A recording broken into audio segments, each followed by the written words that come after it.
Pittsburgh Steelers fans, what's going on? This is Jeff Hartman, editor of BehindTheSteelCurtain.com, with you for another episode of the Steelers postgame. This guy, whichever way he is on my screen, is smiling probably because he predicted that the Steelers would lose this game. We're going to talk about this overtime loss to the Baltimore Ravens. 26-23 is the final score here in a second. But as we always do, I welcome Lance Williams. And Lance, I ask you, what are your knee-jerk reactions to this loss that moves the Steelers' record now to 1-4? They're in quite a hole. Well, first of all, to reply to Jeff's initial comment, I am not happy that they lost. I was just told that it's good TV to start the program with a smile. Oh, you start on that first little camera shot, you're smiling. Because if I really wanted to start the show with how I felt, it would have been. I didn't want to start the show like that. If you're not watching on YouTube, you would have saw an ice grill. My first initial comments are you got to take care of the football. If you want to win football games, you got to take care of the football. This team does not have a large margin for victory. And the one thing they have to do is take care of it. The way they're taking it away and the way they're getting sacks, if you play clean football, you might win some of these games. 5 sacks, 3 interceptions, and they turned it over 2 times. Both were costly, in my opinion. Let's not underscore the Jalen Samuels interception on the second offensive possession, which gave the Baltimore Ravens the ball, I want to say, like the 22, 23-yard line. They punched it in for 7, and next thing you know, they're down 10-0. Puts you in a hole right off the bat, but this team continues to show that they're not going to give up. You watch teams like the Jets, you watch the Dolphins, they're mailing it in. I mean, it literally, you can see it on the screen, but the Steelers are playing tough. And this was a weird football game because there were a lot of ebbs and flows in this game. I know there's a lot of people that are going to want to talk about nothing but the negative. And we will talk about the negative. Lance already brought up the turnover, obviously, as one of those negatives that needs to be addressed for this team to possibly go anywhere in terms of just winning football games. I'm not referencing winning the division. I'm not referencing making the playoffs. I'm just talking about winning football games. So, Lance, let's start off positive. I am Joy. You are Pain. I am the host right now. So I want to start with something positive. Give me something positive that you liked about this Steelers team that might give just a glimmer of hope leading forward. Would want to do offense? I want to do defense. You do offense? You can do whatever, man. The team's 1-4. Pick whatever you'd like. On a positive side, on the defensive side, they're continuing to get pressure. Another 5 sacks. That puts them, I believe, at 19 sacks, which is probably top 3 in the National Football League. So they're continuing to get pressure on the quarterback.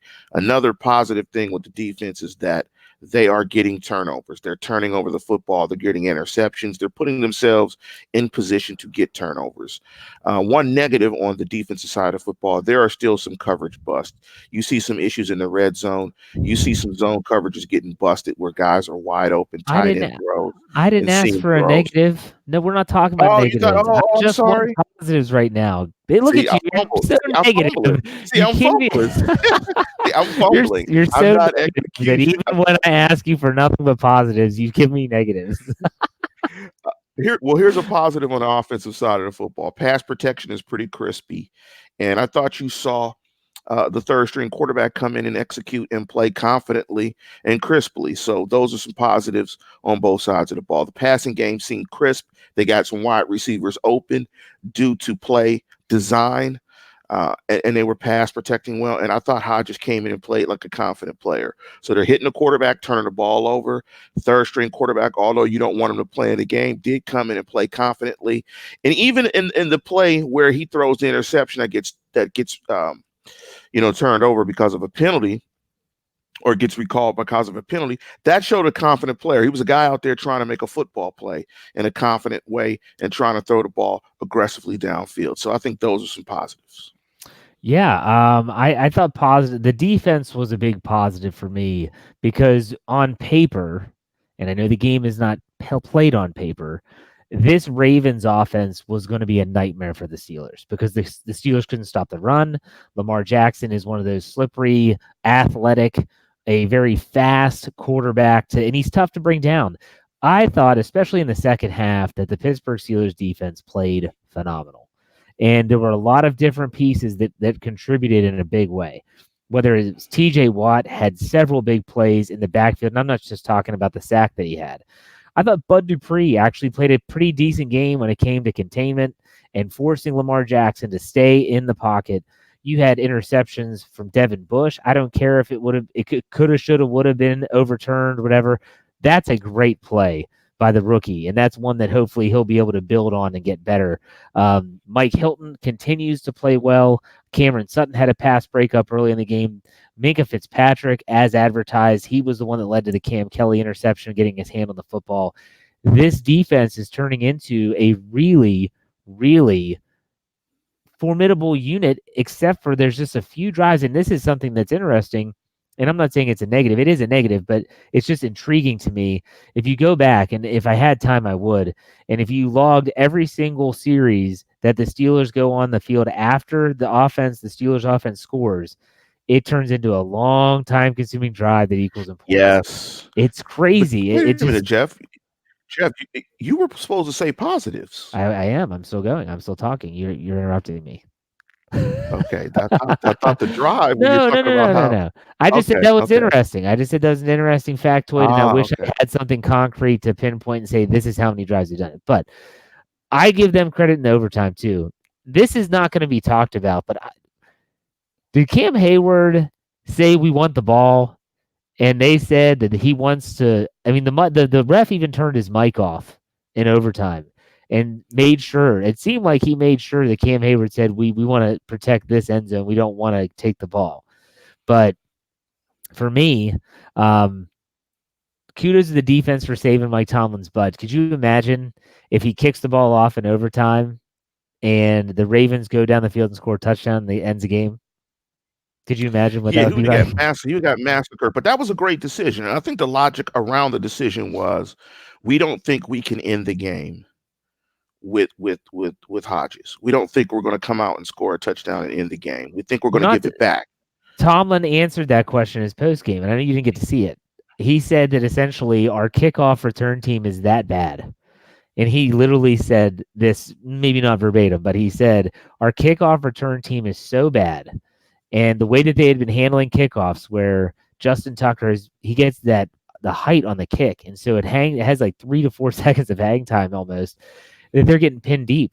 He said, I had no interest in getting pinned deep, and even if you don't get a first down, if you don't get out of your own zone, they only need a field goal to win it. And Justin Tucker's good from over 50 at Heinz Field.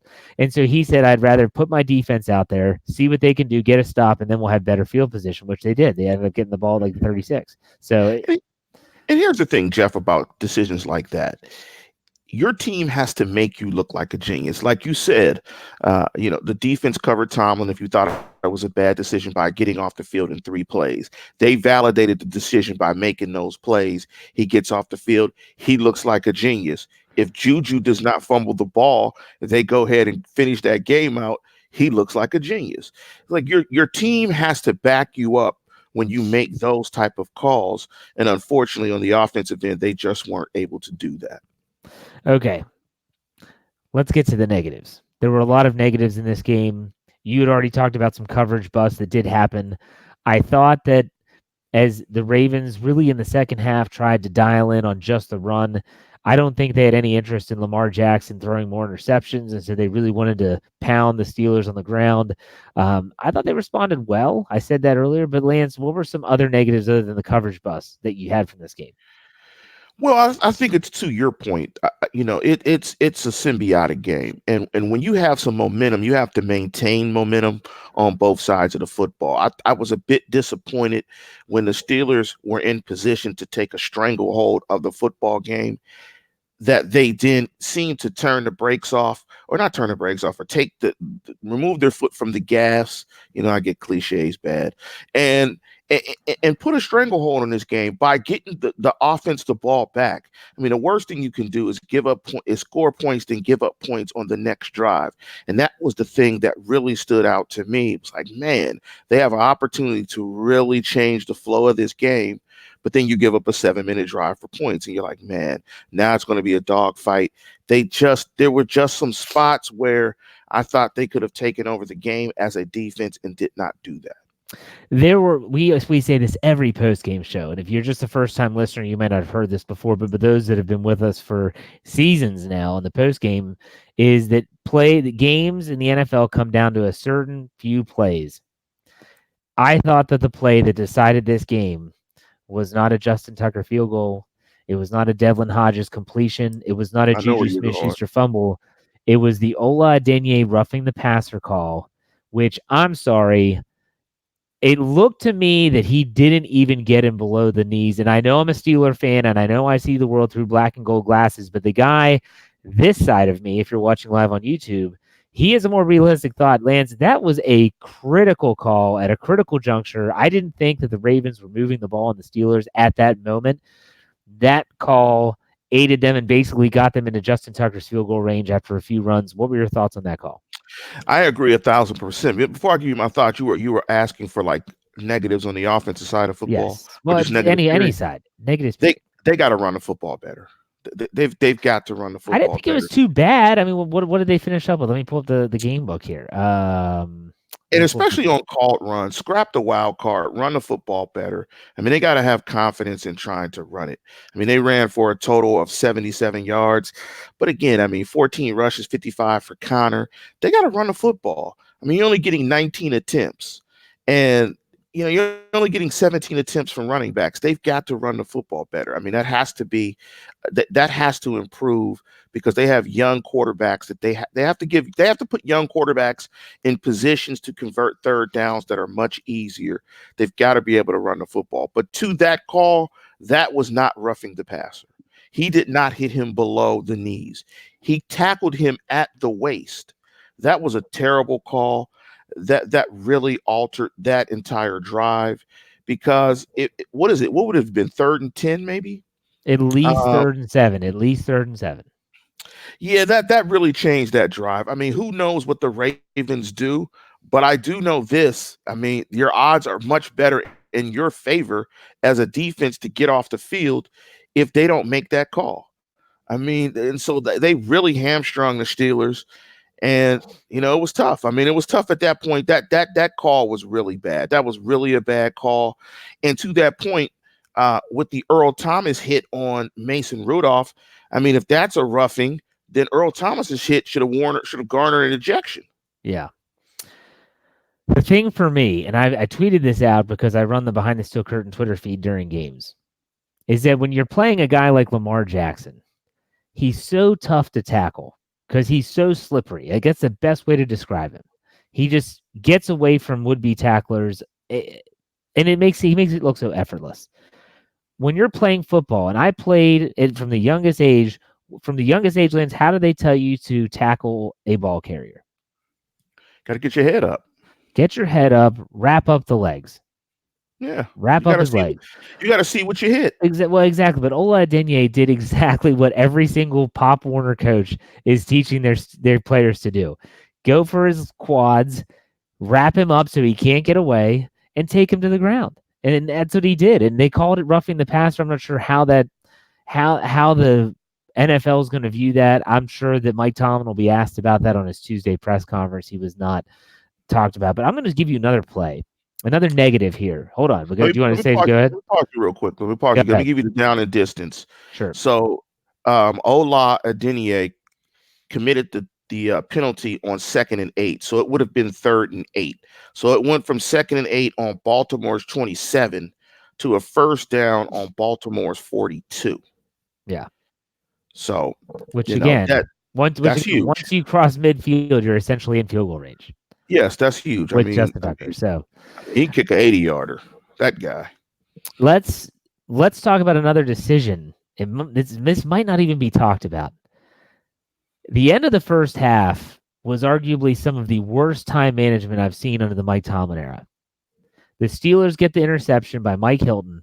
I want to say that there's somewhere around 30-some seconds left on the clock. I could be wrong. Lance, if you have the game book up, look it up. The Steelers throw a little swing pass to Jalen Samuels. He's tackled in bounds. They have a timeout in their pocket, and they don't use it. The next time they snap the ball, there's 7 seconds left. because they throw an incomplete pass. So after that stops the clock, there's 7 seconds left. They do run a play. Rudolph throws it out of the end zone, and then all of a sudden you're out of time, and you go into halftime with a timeout in your pocket. That is inexcusable, in my opinion. Oh wow, they didn't call the timeout. That's terrible. Let me give you the sequence. I got the game book here. Go ahead. So Baltimore had it 2nd and 13 on the 19. He throws the interception with 36 seconds to go. Steelers got it 1st and 10 on the Baltimore 25 with 33 seconds to go. Pass short right for 4 yards. They don't snap it again until 12 seconds. I'm sitting there in my living room saying, call timeout, call timeout, call timeout. They didn't call timeout. We're texting each other out, and I'm bewildered. I'm like, the only way you wouldn't call a timeout in that situation would be if you didn't have a timeout. I'm just sitting there like, after the completion, you call the timeout. You call the timeout so you can run 2 plays. It cost them another attempt in the end zone. And so the next play they go no huddle shotgun, pass incomplete with 12 seconds to go. They get a roughing the passer. Then they get it and they run another play on a Baltimore 11 with 7 seconds. Then they have to kick a field goal. Yeah, that's terrible. That's terrible. And the reason why it's so bad is that it's small things that get you beat, and it's small things that win you games. And we don't know what would have happened, but I think everybody can agree you would have liked to have had another attempt in the red zone there. You would have liked to have run 2 plays instead of just 1. You got more chances. Now, who knows what have happened, but you got to give yourself the best opportunity to score a touchdown there. And by not calling that timeout, they did not do that. Well, and let's not, we don't, like you said, we don't know what would have happened, but you know as well as I do that when a defense sees that you have 7 seconds maybe on the clock left, they know that you're limited from where you can throw the football. Absolutely. They know that you're not going to go underneath, because if you get tackled, and you're tackled for a loss, then all of a sudden the time runs out and you get 0 points. They know you're not going to do that. But if you had 14 seconds left, you're able to run 2 full plays that you have the whole field at your disposal. You could check it down to James Conner and see if he gets down to the 1 and then go from there. But it's one of those situations where I just thought, and that's not going to get talked about a lot, I don't think, but that sequence was bad. Was really bad. It has to be where they're at as a football team is everything has to be perfect. The coaching decisions, you got to hold the football. I mean, you've got to play disciplined football. I mean, they don't have any margin. And when you don't have margin, that's why you typically lose, because it is very hard to be perfect across the board in all phases, the 3 phases as well as coaching. At some point in time, you're going to make mistakes, and they don't have a lot of room for mistakes, which is why they're 1-4. Yes, exactly. Now, one of the negatives, and I'll put Mario's comment up on the screen, he said, how many games do you expect Mason to miss with this awful concussion? Okay, that's a negative, because for the second time in 5 games, the Steelers are now looking at losing their starting quarterback. Obviously, Roethlisberger with the elbow in week 2, and now Rudolph in week 5. As someone that has been trained to deal with concussions, and we're talking official training on protocols and things of that nature, you, myself, Mike Tomlin, the medical professionals have no flipping clue when he could possibly return. Why? Because you cannot put a number on games with a concussion or timeline with a concussion. A concussion, by definition, is when your head, your brain inside your skull, bounces around, causing a bruise. That is a concussion. So he has a bruised brain right now. He has to let that heal. Swelling can happen. That's where headaches. You have sensitivity to light. A lot of people have to stay in pitch black rooms. Sometimes over concentrating can cause you to have debilitating headaches. And so right now, there's not going to be an update on Mason Rudolph unless he has positive progress. So what does a protocol look like in the NFL, in high school, in college for a player coming off a concussion? It's simple. Once he stops having side effects of the concussion, they start to put them through what they basically call like a stress test. He will go through light conditioning. If he goes through light conditioning and does not have any side effects, that's a good sign. They progress to the next step. After the next step, then they go into the obvious. He can go into a light practice. Then after the light practice, then he goes into full practice, and you can see how that is the case. So, am I saying that Mason Rudolph is going to be out this week? If I were a betting man, he's not going to play because after this week they have a bye. You might have a better chance of knowing if he's going to play coming off the bye when they host the Miami Dolphins on Monday Night Football. But in my experience, I can say that sometimes the worst hits that you think are going to be concussions that last months are not as bad from a rehabilitation standpoint. And sometimes the hits that you think that player is going to be fine can have a player out a lot longer than you ever thought.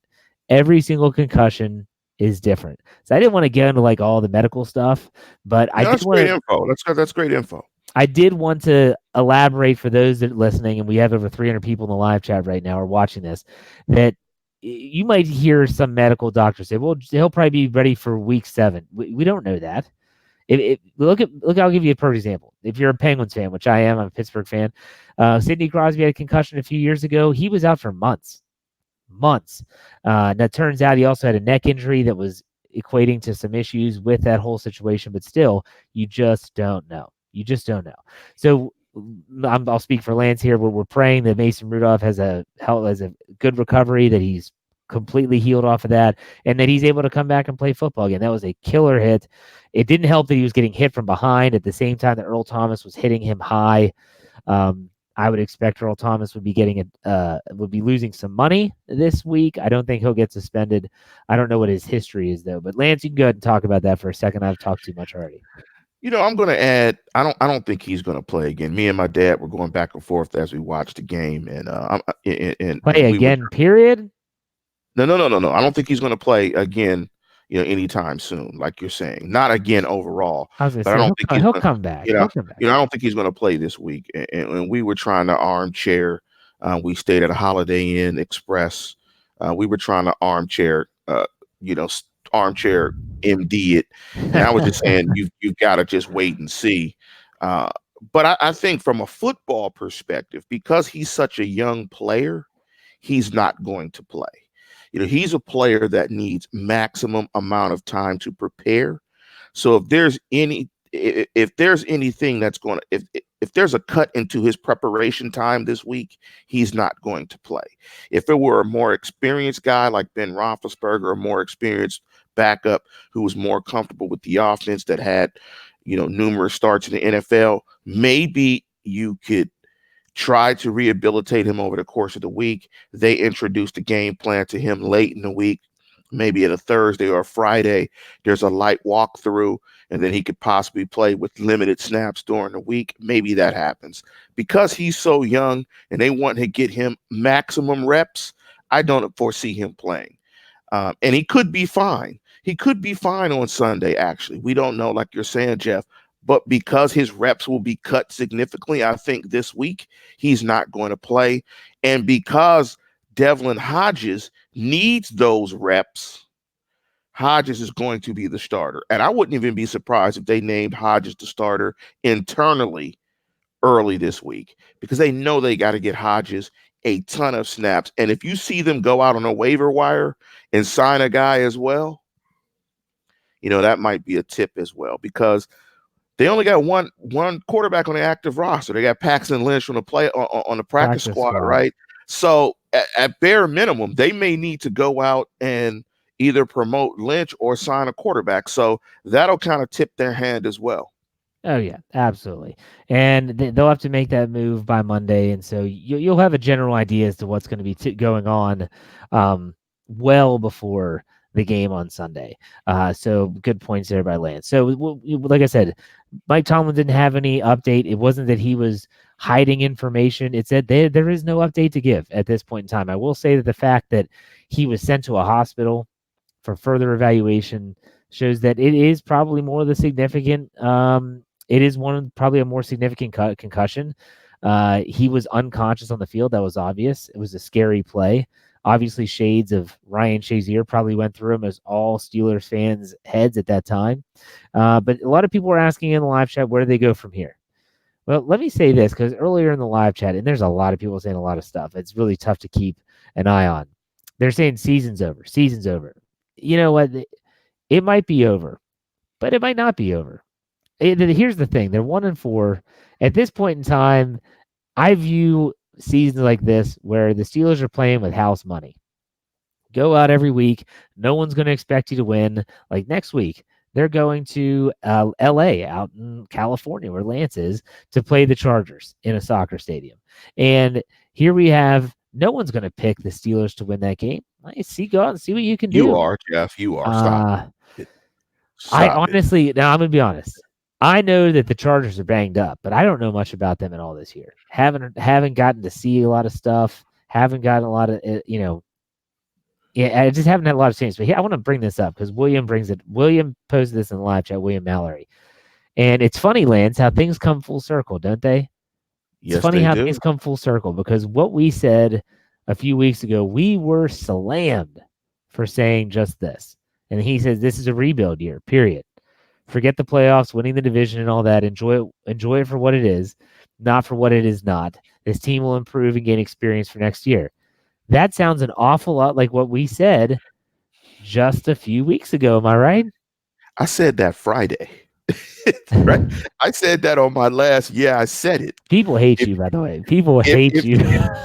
People hate the truth. People hate the truth. And my job is to bring you the truth, whether it hurts or it's soothing or whatever. It's key for me to be honest with you and give you my honest opinion. Now, I could tell you that I think everything is going to be okay, but I'm watching the game. And when we can always have a difference of opinion, which is the great thing about being a member of Steeler Nation. But I said this on my Friday show. Yeah, I said it. You can crown the Steelers if you want to. I probably said it on the previous show. I probably said it on the previous. I've been saying this for a while. And Eddie B wanted to crown him. I get it. I mean, I get it. We're fans. We're fanatics. We always want to see the best. We want it to, but it's a rebuild season. It's a rebuild year. I mean, they're down to Devlin Hodges. I mean, go get a 6 jersey and just get a couple of brews. And if you live in Pittsburgh, the tickets will be cheaper. So if you haven't been able to get an opportunity to go to Heinz Field and watch a game, even if you're out of town, there's some positive here. The tickets are going to be cheaper. Steeler Nation, fans in Pittsburgh will be trying to dump those tickets, and you'll be able to come see the Steelers and have a Primanti's or a Peppy sandwich. This is going to be the Steelers all year. Whether it's Devlin Hodges, Mason Rudolph at quarterback, they're going to be competitive. They're going to lose some heartbreaking games like tonight, like today. Today was a heartbreaker. They could have won it. Some might say they should have won it, and they didn't. And these games happen. These seasons happen because Steeler fans are so spoiled. It doesn't happen that often. So it's one of those situations where 1-4, heading into week 6 at the Chargers.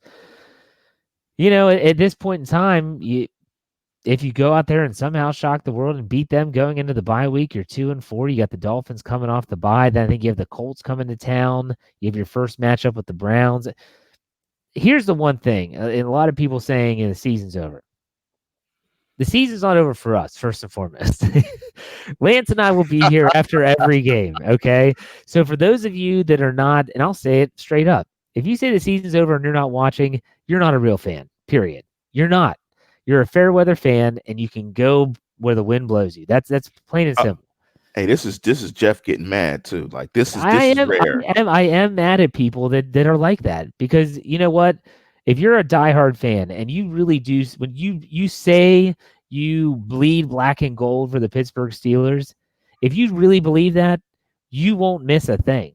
It has nothing to do with our show. It doesn't have anything to do with you listening to our podcast. It has everything to do with the fact that you'll still check every injury report. You'll still watch every game. You'll still be on BehindTheSteelCurtain.com on the game threads, pissed off at what you're seeing, but you're still going to be there. Plain and simple, if you're a fan of this team, you don't give up. You don't give up. You don't give up until the news comes out that you're mathematically eliminated from the playoffs. And even then, you still don't give up. The first time I went to Heinz Field was in 2003.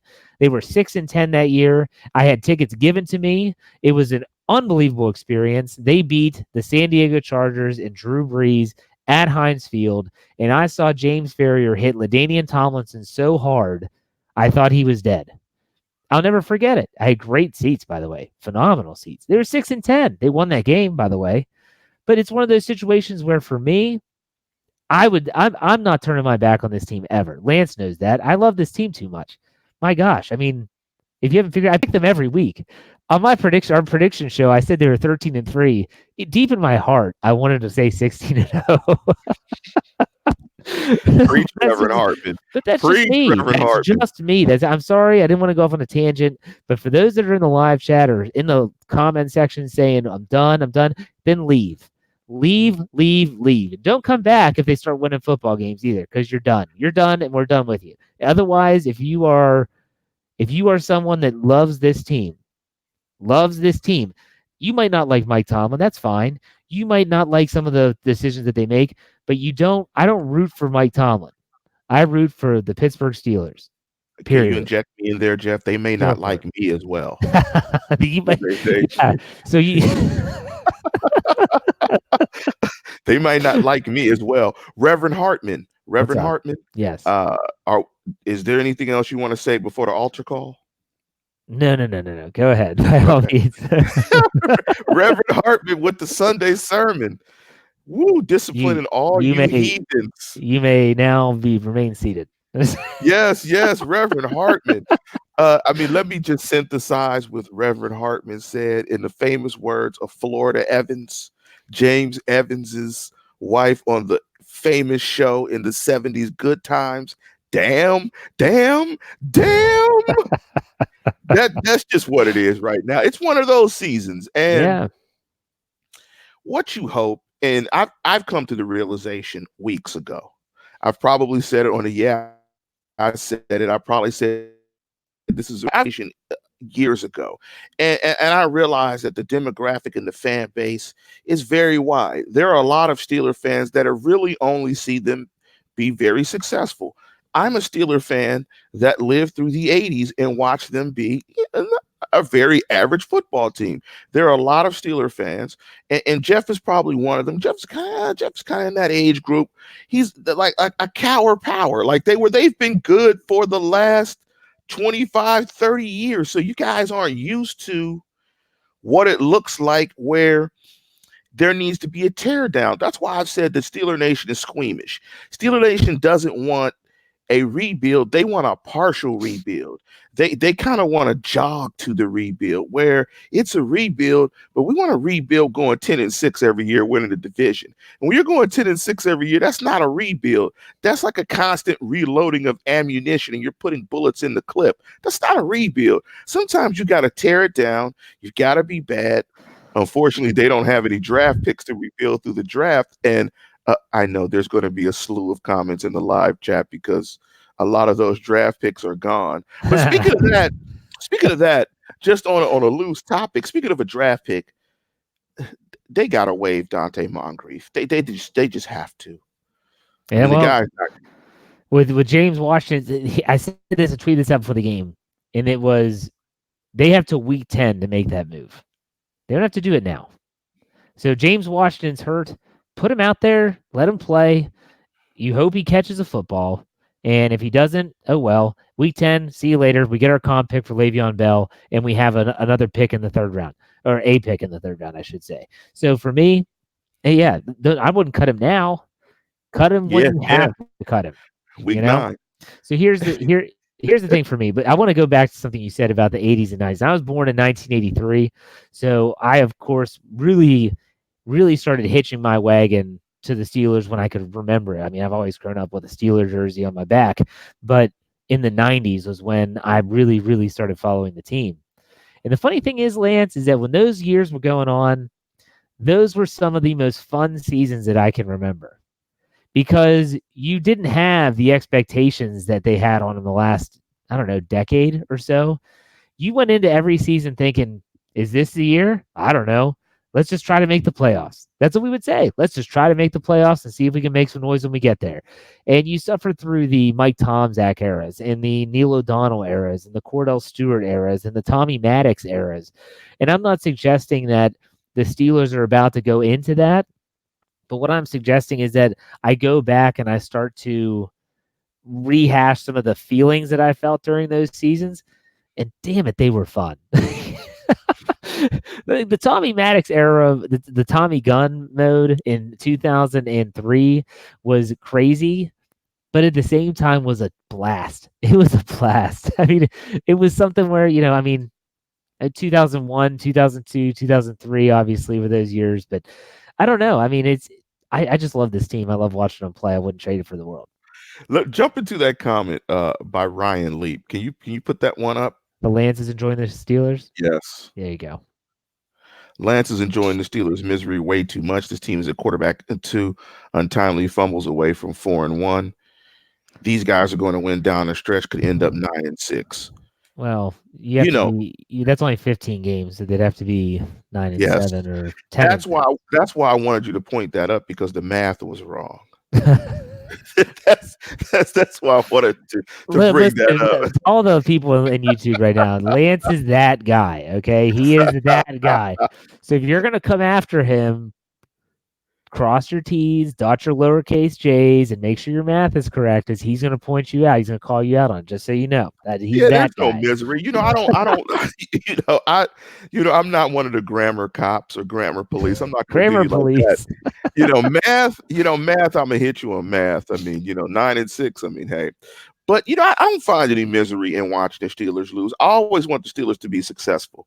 I always want the Steelers to win all their games. Yes, I can add Mr. Chests. I am a graduate of a fine university in the city of Pittsburgh.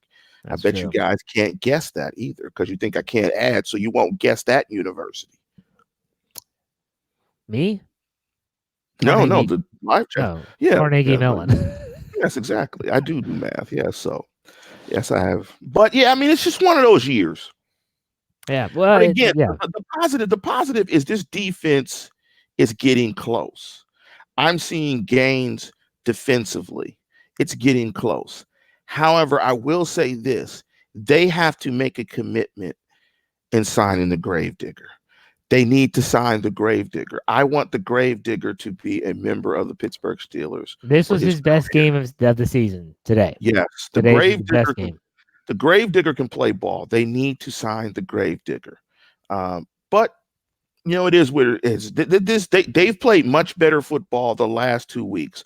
Unfortunately, it did not end up in being, 2 wins, but they played much better football. But again, in any football game, you've got to execute. You've got to take care of the football. Those turnovers were huge. And I think ultimately those were, big things that cost them this football game. This was a tough one. This was really tough. They had it right there, right beyond their grasp. I'll tell you what, if we have some people that are in the live chat and want to ask some questions, you can go ahead. I'll try my best to answer some of these.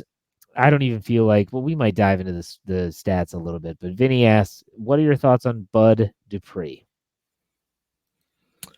It's interesting because the evaluation of Bud is not, at this point, it's not based on this season. It's based on 5 years of work. His 5 years have been wildly inconsistent. I think you can upgrade the position. I don't know if you can do that through the draft. Well, you can do it through the draft. If you find Watt's doppelganger, if you find another Watt, you can improve that way. I think Bud has put too much inconsistent tape on out there for him to be a guy that deserves or warrants a long-term deal from the Steelers. I think you start from scratch and you try to find his replacement in the offseason. Okay, I was going to do this via text. I'm finding a comment here. Paul says that Mason will be out for a considerable amount of time. When was the last time anybody has seen a quarterback's face mask? I think he's referring to removed. The concussion is very serious. There's no sense in coming back quick. The reason why they took his face mask off was because he was unconscious. Okay, that's number one. So he's unconscious. You want to remove the face mask. You want to stabilize the head and neck because you just don't know what the severity of the injury is. And the first thing you want to do, because they have this available to them, is you want to get him oxygen in case he needs it. And so you want to remove that face mask.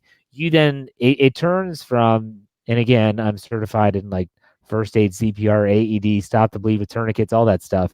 It turns from a football injury to a medical emergency when someone is unconscious. And so that's why they did that. That does not mean that his concussion is any more or less significant than someone that walks off the field and says, "Man, I got dinged up, coach," and then he's out. So just so you know.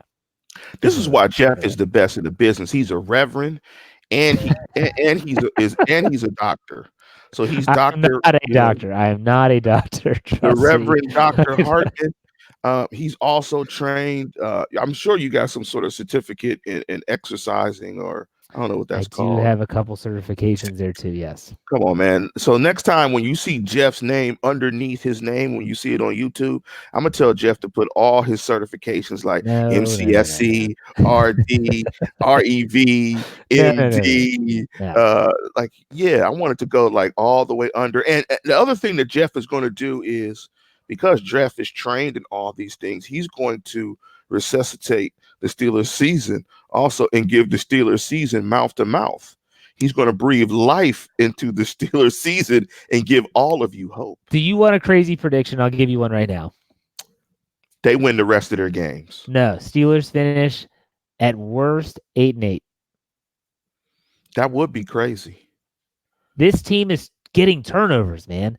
They're getting a lot of turnovers and they're sacking the quarterback at the same time. I'm encouraged by this defense.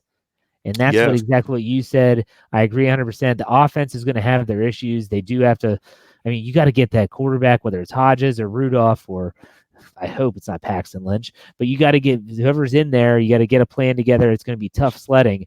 But if this defense keeps giving extra possessions, they'll have a chance to win every single week. Here's a good question from Puma Johnson. He says, if either of you were made interim head coach for the rest of the season, which would be I think it'd be a great decision. We could be co-head coaches. I think it'd be good. How do you handle this team going forward to try and turn the season around? So, Lance, this is a question that will basically sum up as in saying, what would you change to help turn things around and have them winning some football games? My offense would probably look a lot like that team up north, where I try to run the football a little bit more, run it better, more short passing, to try to imitate runs, and really try to put these quarterbacks into some third and manageable situations. So I definitely would do more rub concepts, more running the football. I'd eliminate the wildcat. That's over. And I would just take occasional downfield shots. Maybe, they can't do 2 tight end sets because I don't even know if they only have 2 tight ends. They have Gentry. They have Gentry on the lineup. Oh, that's right. They had. Oh, that's right. And because they did waive Xavier McDonald came back. McDonald came back. Let me chime in because you're talking about the offense. We'll go to defense next. Let me chime in on something I would change about the offense. The number one issue for me in this Pittsburgh Steelers offense so far this season, and it's only been 5 games, it's a small sample size, has been their ineptitude in the red zone. You talked about it last week, or even on the standard is a standard this week, about how last season they were one of the best red zone offenses in the National Football League. I have just seen too many settling for field goal situations to make me happy. And so it's not that they're not scoring touchdowns. It's that nothing looks comfortable down there. It just kind of looks like they're guessing. And that's just, maybe it's the quarterback. Let me add to that. Go ahead. They also aren't getting enough attempts there. I was going to say, what are the numbers? You had the numbers on your spreadsheet? I had the numbers from last week. I didn't have. Well, get the numbers from last week, and I'll look up the ones from today. Yeah, I think they got to get more attempts down there, too. They're not getting a lot of attempts. I would say that they're averaging, I would think, almost less than 2 red zone attempts per game. Because they're scoring field goals, and they're scoring on big plays, but they're not getting red zone attempts. So they're not getting down there, which is very interesting. On the defensive side of football, I don't think there's much to change. You could tackle better. They just got to be on the same page more. I think on the defensive end, you have to eliminate the coverage busts. I think they're having some busts in some weird situations. And I think they have to be better in the run game and stopping the run, but that's getting better. Also, another thing I would need to improve is they need to improve their running of the football. They've got to get better running the football as well. So, um, I mean, they're not, well, I should take it away. They are far because they're a 1-4 football team. So this year, going into this game against the Ravens, they only had 8 red zone attempts in 4 games. They were only averaging 2 red zone attempts per game. And that's not enough. I mean, you've got to get more red zone attempts, especially when you're playing with quarterbacks as inexperienced as they are. You're not going to be able to hit consistently on big plays. So they've got to get more red zone attempts. And it's a little bit better today. They needed to be more efficient, but they did get 4 red zone attempts. And that's kind of where you want it. I mean, if you can get 4 red zone attempts, that's solid. I mean, you want to do a little bit better on the conversions. They were only 2 of 4, but at least they were 1 of 4, excuse me, but at least they had 4 red zone attempts today, which is much more than they've been getting in the past. Okay, so they had 1 for 4, like you mentioned. Here's another alarming statistic. Again, we seem like this is a defensive thing, is that the Ravens had 73 offensive plays to Pittsburgh's 51 today. Yeah.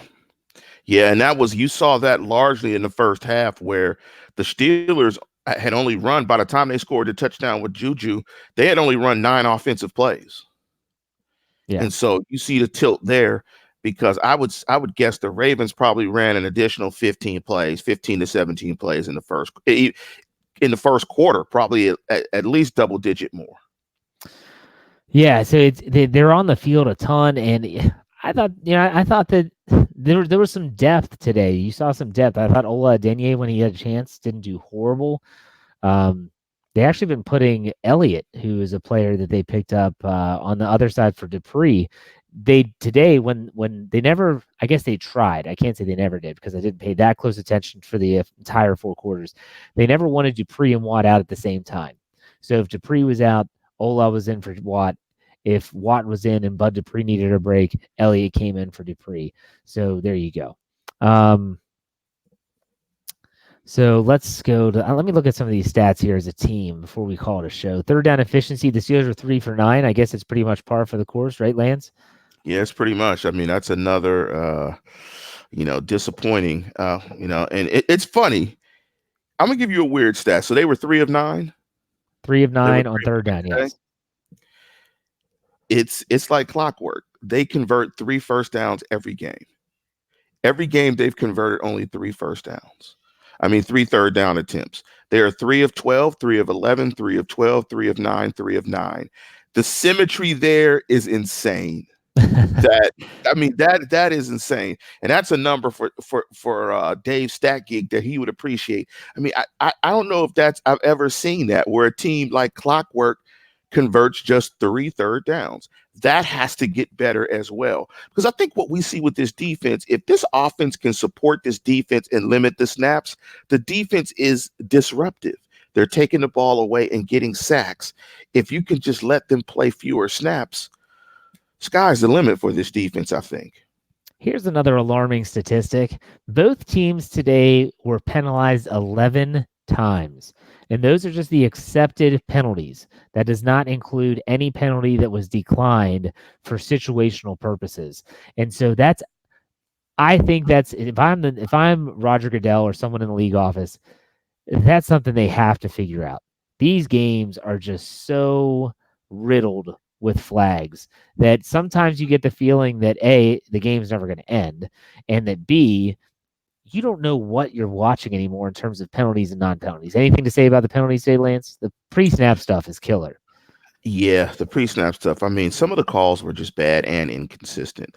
It's interesting, as a Steeler fan with my black and gold heart on my sleeve, I thought the Steelers actually got the benefit of a couple of calls and a lot of instances that, you see go the other way. The Bush interception. Deontay Johnson's catch. Fumble. And the Deontay Johnson's catch. So, the officiating is very inconsistent, and it typically is. But again, secure the football. You put yourself in position to win the football game, and Juju has to get better in that. This is twice. Saints game last year, this game this year. I'm glad that the young man is taking responsibility for that. But if you hold the football, you don't have to take responsibility for that. Well, not only on top of that, James Conner is just as guilty. Yeah, he had the fumble last year against Cleveland, fumble against the 49ers in week 3. Just killer moments that these turnovers can actually come up and just bite you in the rear end. So, all right, Lance, before we go, someone I wish I could find the quote here. Let's see if I can find it. Here we go. Dallas, who's a regular in our live chat, says, Dr. Hartman, end the show with a prescription. Wait a minute, before you give the prescription, Jeff. Okay. Did you see your title by Michael Perry, Reverend Dr. Jeff Hartman? Love it. That sounds Baptist. Love it. Love it. It does sound Southern Baptist. You're right. For me, if I'm going to give a prescription to Steeler fans, it's going to be really simple. I want you to magically, mentally whisk yourself back to January, February, March, April, May, June, and July. And I want you to think about what it was like to just have to talk about the Steelers. Folks, the Steelers season is only 5 games in. Whether they're winning or losing, be happy that we're getting to watch Steelers football. Because at this pace, we're not going to be watching it that long. And February will be here before you know it. Or I'm sorry, January will be here before you know it. And we'll be starting that whole process all over again. So just enjoy it. Like I literally enjoy watching them play. My wife might disagree is the amount of times I yell at the TV, but I actually do enjoy watching them play. They're going to send me to an early death. I guarantee it. I'll have a heart attack watching these guys at some point, but still watching the Steelers play, even poorly, is better than not watching any Steelers at all. So keep that. Jeff, you also are, according to the live chat, you're a trained counselor in terms of counseling Steeler fans on their disappointment. So he's also a counselor, Dr. Reverend Hartman counselor. I'm a man of many hats, I guess. So yes, he is. Yes, he is. Lance, anything to add before we call it a show? Not much. I mean, it's another loss. I mean, it's really hard to spin this another way. It's another loss. But again, reset your expectations. Watch with a different lens, and you may see different things. You may see nuggets here or there that you could pull away from this football team as they move forward in the future that you could hang your hat on in terms of them being successful. You see me trying to struggle being positive. It was a struggle. That was a struggle. That was a struggle. You are struggling right now, for sure. I'm struggling. And like what I did my show the other day, a couple of weeks ago, they said we don't like positive Lance. We like negative Lance. And well, so you're playing up to the crowd big time then. Yeah, man, but I'm trying to control it. Like I don't want to be negative Lance, but it just keeps pulling me in. It keeps pulling me in like the Godfather or like Pookie from New Jack City. It keep calling me. It just keep calling me. This is a 4-12 football team. Get ready. You know that they're going to do something nuts. Like they'll win next week. Like something like that is going to happen. Like they're it on the road? Are they going to the West Coast? They're going on the West Coast. But I'm saying, I'm telling you, sometimes this team pulls out a Charlie Batch win in 2012. You know what I mean? Where no one thinks they have a shot, and they go out and win, and everyone's back. They're back. Because if the Steelers were to somehow win this game next week, and I know they'd only be 2-4, but you're going into the bye week with the Dolphins coming up after that, and everyone starts talking about, oh my gosh, like maybe they can get back to 500, and maybe they, all this stuff. So that's just the ebb and flow of the season, man. I mean, you got to shoot and kill, stab, maim, choke out. You got to do all those things to football enthusiasm and football optimism. Like that's the only way. Like you have, like it never dies until you absolutely kill it to death. I mean, the only way you could do that is if they would be like 1-8.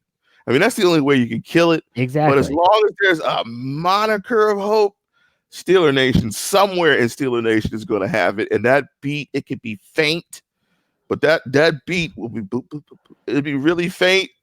But somebody out there is positive enough to keep Steeler Nation, that heartbeat alive. And it made it. Jeff's raising his hand.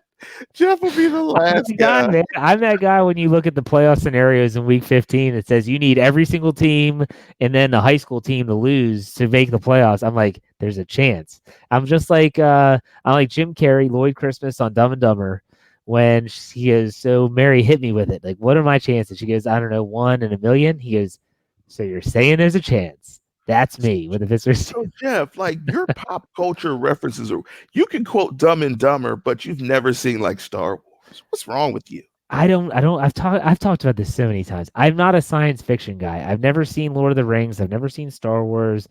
I like comedy. I love to laugh. I like action movies. Okay, I love that makes sense. Dumb and Dumber, just loving to laugh at yes. dumb. Step Brothers. Step Brothers is one of my favorite movies of all time. It is so dumb. It's hilarious. So dumb. What about the dumb movie that they went to the drive-through, and then I don't know what that movie was. They were trying to order food, and it was Bill and Ted or something, and Well, they got Bill and stuck in Ted's the Excellent drive. Adventure. That was back in the '80s. That was a good movie. I like that one too. Yeah, these guys got lost in the drive-through, and they were like around the corner, but they were so intoxicated they couldn't find their way home, or so it was something really stupid. But So, anyway, anyways, okay. So we need to kill this as we get to our bad pop references. all right. So for me that lives in Maryland, it's going to be a long week. To me, like the next week can't come because I know tomorrow at work I'm going to hear about it and all this stuff, and you got to own it. I'll show up to work wearing my Steelers gear like I always do. I don't care. Ride or die, baby. Black and gold. That's what I'm talking about. So Lance, why don't you send us off? As always, listeners, tune in, tell a friend, and subscribe.